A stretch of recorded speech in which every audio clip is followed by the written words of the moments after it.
Theoretical recap. A port scanner is one of the most fundamental tools in a security professional's toolkit. In networking, a port is a logical endpoint for communication, identified by a number from 0 to 65,535. When you attempt to connect to a port on a remote or local host, the host responds in one of three ways. It accepts the connection, port is open, it refuses it, port is closed, or it simply does not respond, port is filtered. Python's built-in socket module lets you programmatically attempt TCP connections to any IP/port combination and interpret the result. The core pattern is straightforward. Create a socket object using socket.socketSocket. AF_inet, socket.sock_stream. Set a timeout with socket.setTimeout to avoid hanging indefinitely. Then call .connect_xhost, port, which returns 0 on success and a non-zero error code otherwise. Wrap this in a loop over a range of port numbers, and you have a basic port scanner.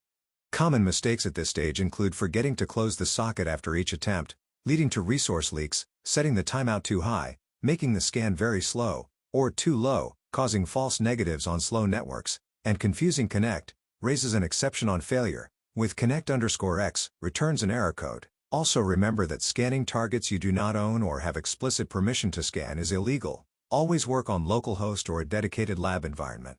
Mini example: s.connect_x1 27.0.0.1, 22 return 0 if SSH is listening on port 22 of your local machine, or a non-zero integer if not. Workshop brief. In this workshop, you will build a small Python script that systematically scans ports 20 through 25 on a local target, 127.0.0.1 or any machine you own on your local network. This directly builds on what you practiced in the Introduction to Sockets, Scanning a Port lesson, and combines it with the loop and data structure skills you developed in previous workshops, lists, dictionaries, ranges. The goal is not just to make it work, but to produce clean, readable, and reusable code.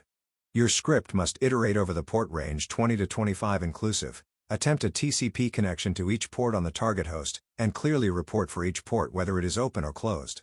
You must store the results in a data structure.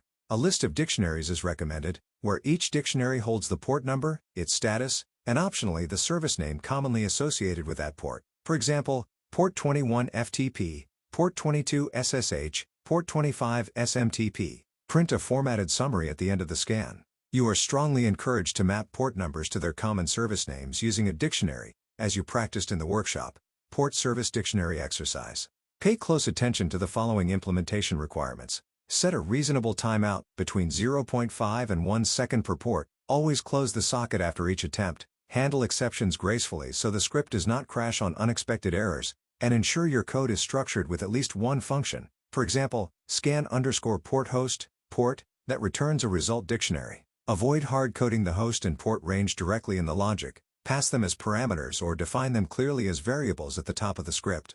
Once your script runs correctly against localhost, test it against another machine on your local network, a VM, a Docker container, or another device you own. Observe the differences in results and think about why certain ports appear open or closed depending on the target. Include a short comment block at the top of your script explaining what it does, its limitations, and one concrete improvement you would make if this were a production tool. You have a recommended time of 2 hours to complete this workshop. Submit your solution, the Python script file and a brief written explanation of your results in a comment or a separate text file, before the deadline expires. Do not wait until the last moment. Starting early gives you time to troubleshoot socket errors or environment issues that may arise.